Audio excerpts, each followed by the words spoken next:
हे मेरे नाथ, मैं आपको भूलूं नहीं। हे मेरे प्रभु, मैं आपको भूलूं नहीं। हे मेरे स्वामिन, ऐसी कृपा करो कि मैं आपको भूलूं नहीं।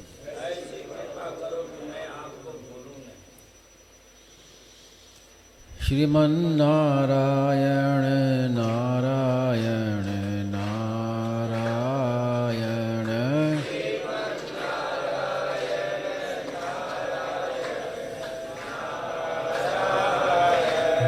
श्रीमन नारायण नारायण नारायण,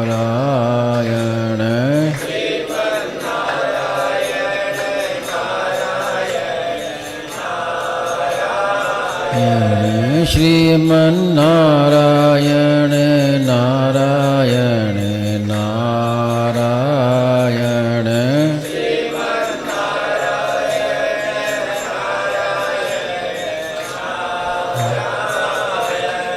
श्रीमन नारायण नारायण नारायण,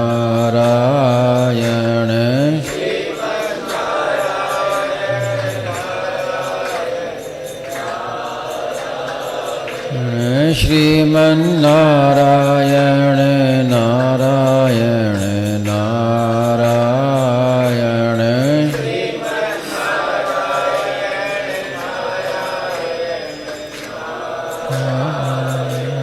श्रीमन नारायण नारायण नारायण,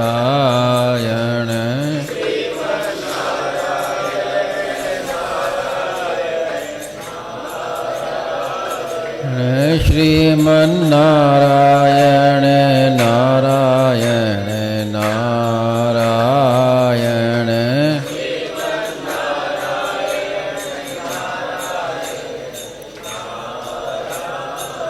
सियावर रामचंद्र की जय। मोर मुकुट बंसी वाले की जय।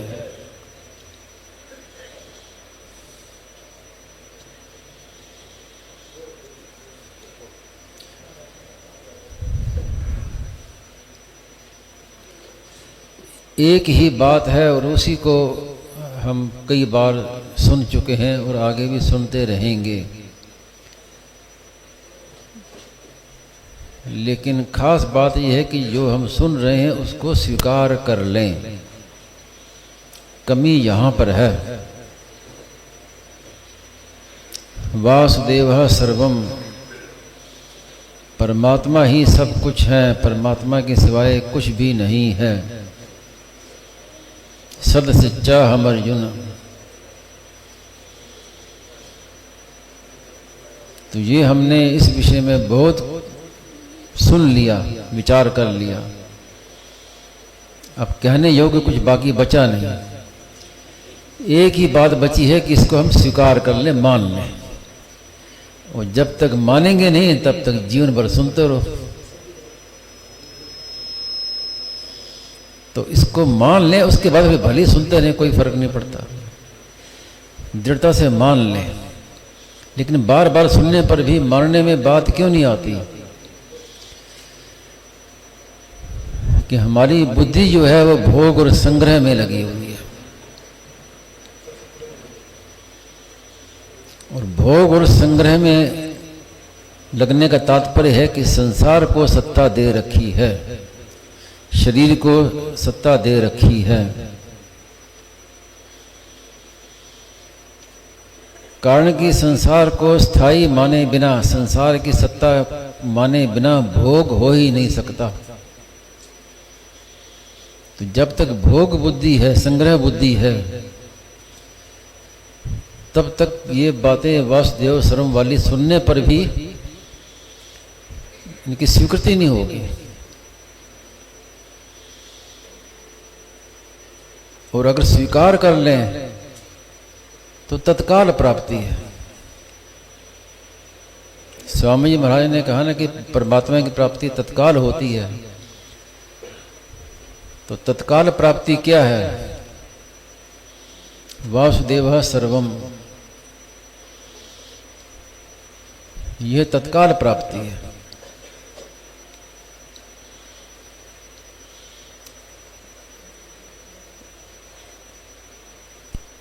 वास्तव में ये शब्दों में आने वाला विषय नहीं है। बार बार जो कहा जाता है ये संकेत है। हम संकेत को पकड़ लेंगे तो अनुभव में आ जाएगा।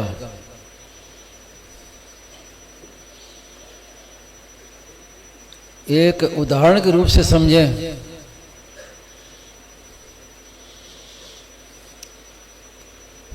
परमात्मा की प्राप्ति हम चाहते हैं, परमात्मा की खोज करते हैं। वो वैसी ही खोज है जैसे जल में रहने वाली मछली जल की खोज करे।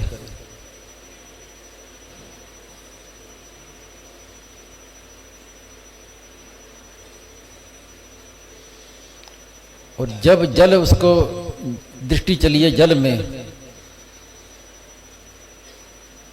तो वो तत्काल प्राप्ति है। वास्तव में तत्काल क्या है? वो तो मछली तो सदा जल में ही थी, जल से बाहर हो ही नहीं सकती।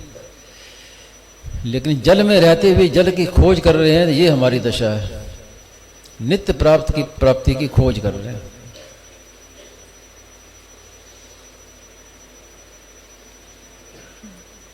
और बाधा खास यही है कि भोगों में जो वृत्ति है, संग्रह में जो वृत्ति है, वो पकड़े रखे हुए हैं। वो पकड़े रखते हुए सुनने पर भी बात जीवन में स्वीकृति में नहीं आती।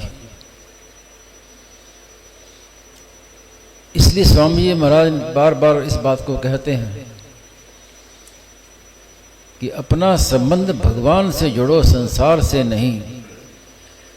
संसार का संबंध रहते हुए ये बातें सुनने में रह जाएंगी, अनुभव में नहीं आएंगी। और संसार का संबंध वो हमने पकड़ा है, संसार ने हमें नहीं बांधा है।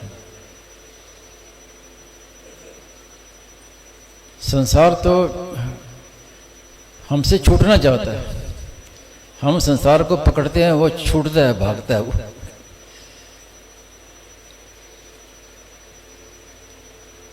और यहां तक संतों ने कहा है कि आप संसार से मुक्त हो जाएं तो संसार भी खुश हो जाएगा, राजी हो जाएगा कि चलो छूटा। तो संसार तो छोड़ना चाहता है, पकड़ते हम हैं। इसको सरल उदाहरण से समझें कि हर एक व्यक्ति को इस बात की जानकारी है कि हम सदा रहने वाले नहीं हैं, एक दिन हमें मरना पड़ेगा। कौन नहीं जानता? कोई इनकार नहीं कर सकता। लेकिन उसमें हमने बाधा क्या लगाई? हम जानते हैं कि हमें यहां रहने वाले नहीं हैं, हमें मरना पड़ेगा। बाधा ये लगाई कि अभी हम थोड़ी मरते हैं। इस बाधा से फंसे हुए हैं। मरना है ये तो पक्की बात है, लेकिन अभी थोड़ी मरते हैं। ये जो आशा है ना, इस आशा में जीव बंधा हुआ है। आप विचार कीजिए कि जो मरता है, जो मरने वाला है, वो अभी नहीं मरता तो कब मरता है? कल मरता है क्या? जो भी मरता है अभी ही मरता है। हम भी जब हमें ये पता है कि एक दिन हमें मरना है, तो जब मरेंगे तो अभी मरेंगे, कल मरेंगे, जो परसों मरेंगे। मौत जब आएगी तो अभी आएगी, और उस अभी का पता नहीं है कि कब अभी आ जाए। तो ये जो सजगता अगर रहेगी ना, तो सत्संग की बातें असर करेंगी। जैसे मैंने इस सत्संग में कई बार कहा है कि आप यहां आए हैं, सत्संग कर रहे हैं, और जीवन निर्वाह अपने आराम से कमरा मिला हुआ है, रहने की जगह मिली हुई है, भोजन मिल रहा है, सब तरह की सुख सुविधा है। लेकिन मन में एक बात है कि यहां से हमें घर जाना है।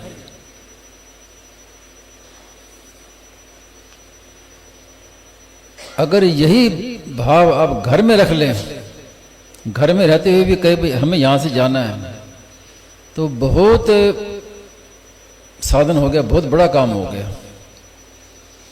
केवल इतनी बात आपसे, इतनी प्रार्थना है मेरी, निवेदन है, भले ही कुछ मत करें, घर का काम करें, घर में रहें, आराम से मौज से रहें, लेकिन एक बात याद रखें कि एक दिन हमें ये यहाँ से जाना है, एक दिन सब बिछुड़ने वाले हैं। केवल इतनी बात। और इसमें कोई बाधा क्या है?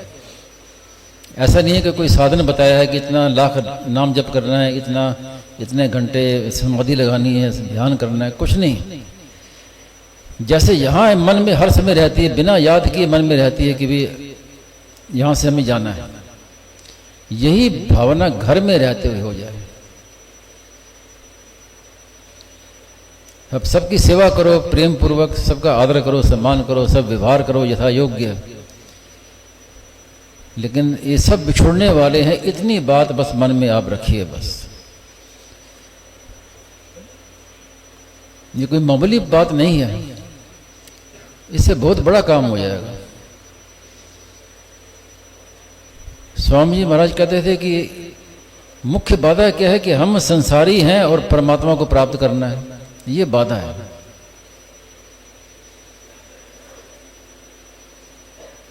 हम संसारी नहीं हैं, हम भगवान के हैं, इतना उसमें परिवर्तन। अगर ये मान लें कि हम संसारी नहीं, हम तो भगवान के हैं, तो भगवान की प्राप्ति बड़ी सुगम हो जाएगी। हम संसारी नहीं हैं, ये भी, हम संसारी हैं, ये भी बाधक है। मैं ब्राह्मण क्षत्रिय वैश्य आदि हूं, ये भी बाधक है। मैं गृहस्थ हूं, मैं साधु हूं, ये भी परमात्मा प्राप्ति में बाधक है। यहां तक कि मैं पुरुष हूं, मैं स्त्री हूं, ये भी बाधक है। मैं तो भगवान का अंश हूं, भगवान मेरे हैं, मैं भगवान का हूं, इतनी स्वीकृति हो जाए तो सब साधन बहुत ही सुगम हो जाएंगे।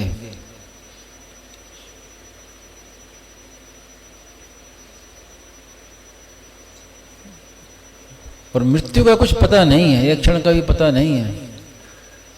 ये बात मन से निकाल लें कि अभी हम थोड़ी मरते हैं। ये याद रखें कि जब मरेंगे तो अभी ही मरेंगे, अभी का पता नहीं है। तो जो सत्संग करने वाले भाई बहन हैं, उनको कम से कम इतनी सावधानी तो रखनी पड़ेगी, वो चाहिए, रखनी चाहिए, नहीं तो सत्संग का लाभ क्या हुआ। कि हम संसार के नहीं हैं, एक दिन हमें यहाँ से जाना पड़ेगा। हम भगवान के हैं, संसार के नहीं हैं। मेरे तो गिरधर गोपाल दूसरों ना कोई। और हर समय तैयार रहें, जैसे कोई कहीं शहर में जाता है, स्टेशन पर जाता है, तो अपना सामान तैयार करके बैठता है कि पता नहीं कब ट्रेन आ जाए। ऐसा तो है नहीं कि भी ट्रेन आ जाए तो उसके बाद अपना सामान लेके आए, तैयार करें। तो पहले से सब, भाई ट्रेन जब आ जाए तो बस तुरंत चढ़ जाना है। ऐसे ही आप इस बात की तैयारी करके बैठे हैं कि कब मौत आ जाए तो मन में यह ना रहे कि मेरा ये काम बाकी रहेगा, ये मेरी इच्छा रह गई। मौत आ जाए तो स्वागत है, तैयार है एकदम, अपनी ओर से कमी नहीं रखे। तो ये कब होगा कि जब हम ये मान लें कि मैं तो भगवान का हूं, भगवान मेरे हैं। हमारा संबंध भगवान के साथ में है, जो सदा रहने वाले हैं, वो सदा हमारे साथ रहने वाले हैं। ऐसा साथी आपको कोई मिलेगा नहीं जो आपका साथ कभी नहीं छोड़े। भगवान के सिवाय जिससे भी आप अपना संबंध जोड़ेंगे, जिसको भी साथी बनाएंगे, एक दिन धोखा होगा, वो आपको छोड़ के चला जाएगा या आप उसको छोड़ के चले जाओगे। तो मैं भगवान का हूं, भगवान मेरे हैं, अगर ये आपने स्वीकार कर लिया तो समझ लें कि आप पूरी तैयारी के साथ बैठे हैं। अब कोई चिंता की बात नहीं है, जब जाना पड़ जाए तैयार है।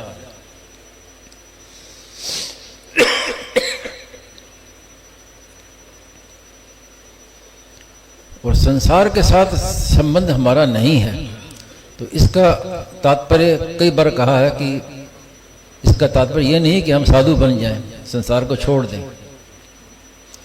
घर में रहें, सबकी सेवा करें, अपने कर्तव्य का पालन करें। माता पिता के प्रति हमारा जो कर्तव्य है उस कर्तव्य का पालन करें। स्त्री के प्रति जो कर्तव्य है, पति के प्रति हमारा जो कर्तव्य है उस कर्तव्य का पालन करें तत्परता से।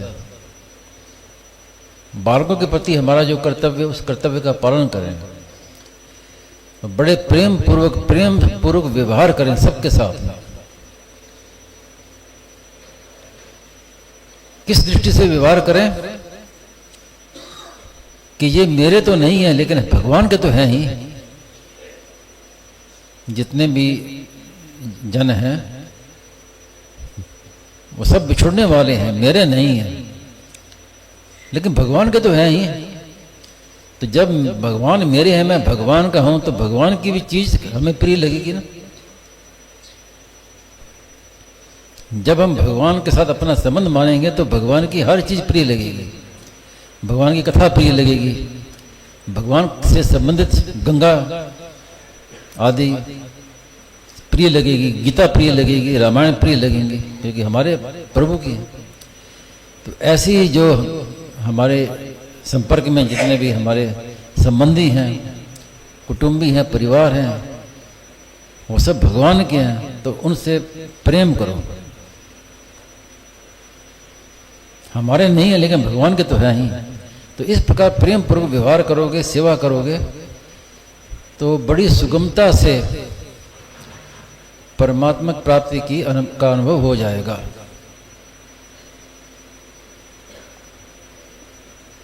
और ये बात तो आपके भीतर जची होनी चाहिए कि परमात्मा की प्राप्ति अप्राप्त की प्राप्ति नहीं है, प्राप्त की प्राप्ति है। जैसे मछली को जल की प्राप्ति हो जाए, ऐसे प्राप्ति है। जल तो सदा से ही हम, मछली जल में रह रही है, जल ही उसका जीवन है, लेकिन बस विमुखता के कारण से मछली के भीतर प्रश्न पैदा हो गया, जल कहाँ है, कैसा है, कैसे उसके प्राप्त करूं। ये लीला है नित्य प्राप्त की प्राप्ति के प्रति। इसलिए जब परमात्मा की प्राप्ति होगी तो ऐसा नहीं लगेगा कि अप्राप्त की प्राप्ति होगी। जैसे संसार में कोई चीज़ मिलती है तो पहले नहीं थी, अब मिल गई तो खुशी होती है कि अब वो मिल गई। लेकिन परमात्मा प्राप्ति होगी तो ऐसा नहीं लगेगा कि कोई नई चीज़ मिल गई, ओहो ये तो सदा से ही हम ऐसी, ये तो हमारी भूल थी, हमारी दृष्टि नहीं गई।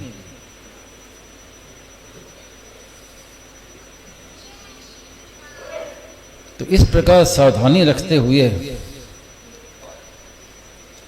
केवल एक बात को पकड़ लें कि मैं भगवान कहूँ, भगवान मेरे हैं। क्यों मेरे हैं? क्योंकि वो सदा मेरे साथ रहने वाले हैं और कभी मुझसे बिछुड़ेंगे नहीं। कोई भी व्यक्ति ये नहीं चाहता कि जिससे मैं प्रेम करूं, जो मेरा साथी हो, वो मुझसे बिछुड़ जाए, कोई नहीं चाहता।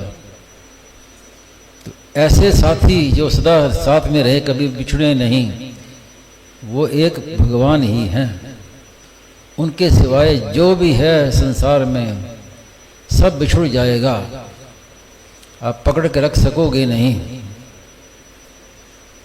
पर भगवान ने इसका नमूना आप सबको रोज दिखाते हैं। रोज रात को आप जब सोते हैं गहरी नींद में, तो आपके साथ में कौन रहता है? जो आपका परम प्रिय मित्र है, जिसके बिना आप कहते हैं कि इसके बिना तो मैं रह ही नहीं सकता, इसके बिना तो मैं जी नहीं सकता। तो जब रात को सोते हो तब क्या करते हो? फिर क्यों उसके बिना रहते हो? छूटता है। तो भगवान ने नमूना दिखा दिया ना कि तो छूटने वाला ही है। हम सुबह उठते फिर पकड़ लेते हैं, वो बात अलग है। लेकिन नींद में तो हमारे सिवाय, एक परमात्मा के सिवाय कोई कुछ नहीं। और निद्रा में कितना सुख मिलता है, कितनी ही भोग सामग्री हो पास में, जब नींद आती है तब मन लगता है, उस भोगों में मन लगता है, रुपए गिनने में मन लगता है, भाई इतने रुपए गिन लिए, पूरे गिन ले, नहीं भाई कल गिनेंगे, अब तो अब नींद आ रही है, हम सोएंगे। क्योंकि नींद के बिना रह नहीं सकते। तात्पर्य क्या है कि संसार का त्याग किए बिना हम रह ही नहीं सकते। अगर रह जाए, त्याग करेंगे तो आदमी पागल हो जाएगा। जिसको नींद नहीं आती है तो उसको डॉक्टर के पास ले जाते हैं कि पागल हो गया, कोई ऐसी दवाई दो उसकी नींद आ जाए। तो नींद का मतलब कि संसार का त्याग, तो इतना त्याग आवश्यक है कि उसके बिना रहना मुश्किल।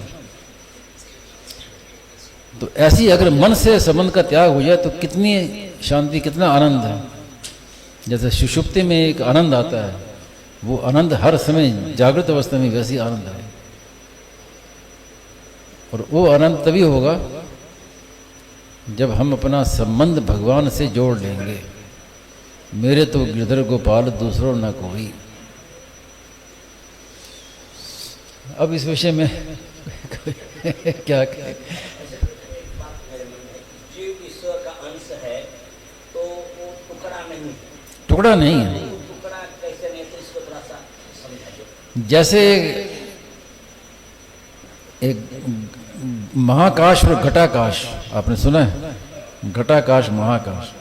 आकाश है और एक खाली घड़ा रखा हुआ है, उस घड़े में भी आकाश है, उस घड़े के भीतर भी तो आकाश है। तो बाहर भी आकाश है, घड़े में आकाश है। उस आकाश में क्या अंतर हुआ? आकाश तो एक ही है, लेकिन वो घड़ा एक घड़े में आ गया, एक जो मठाकाश, घटाकाश, और वो महाकाश। तो वो उस आकाश का ये अंश हम कहेंगे। घटाकाश है, वो उसका अंश है, तो टुकड़ा कैसे हुआ? एक ही तो हुए। वो केवल बाहर के आवरण के कारण से कहा जाता है। समझ गए ना? आप जैसे एक बार मत्तः परतरम नान्यत् किंचित् अस्ति, भगवान कहते हैं मेरे सिवाय कुछ नहीं है, कण कण में सब तरांतर है। हाँ, वो परमात्मा मेरे हैं, ऐसी हम मान्यता करें तो क्या कमी आ जाएगा? वासुदेव सर्वम मान्य, कोई कमी नहीं आएगी, वो लोग पूर्ति हो जाएगी। स्वामी जी ने सुबह क्या कहा कि वासुदेवा सर्वम, सब जगह वासुदेव ही है और वो वासुदेव मेरा है। तो मेरा कहने से प्रेम की प्राप्ति होगी। सब परमात्मा हैं, फिर से बोलने के लिए कह रहे हैं, सब परमात्मा हैं, ये तो होगी मुक्ति, और वो मेरे हैं, ये होगी भक्ति। स्वामी जी महाराज की बात आपने सुनी है कई बार। स्वामी महाराज से किसी ने पूछा कि आप किसके उपासक हैं? कृष्ण के उपासक हैं कि राम के, शिव जी के, गणेश जी के, किसके उपासक हैं? तो स्वामी जी ने कहा कि मैं है का उपासक हूं, है का, है सत्ता मात्र, उसका उपासक हूं। तो उसमें सब आ गए, राम भी आ गए, कृष्ण भी आ गए, सब कुछ आ गया। तो वो है मेरे हैं। हाँ, बाद में फिर स्वामी जी से पूछा कि अब आप बताइए आप किसके उपासक हैं? तो स्वामी जी ने कहा कि वही बात है कि मैं है का उपासक हूँ, फर्क ये है कि वो है मेरा है। यानी अब भक्ति आ गई, भक्ति होगी, अब पूर्णता होगी। बस अब यही मुक्ति के बाद प्रेम की प्राप्ति होने पर ही पूर्णता होती है। नारायण नारायण।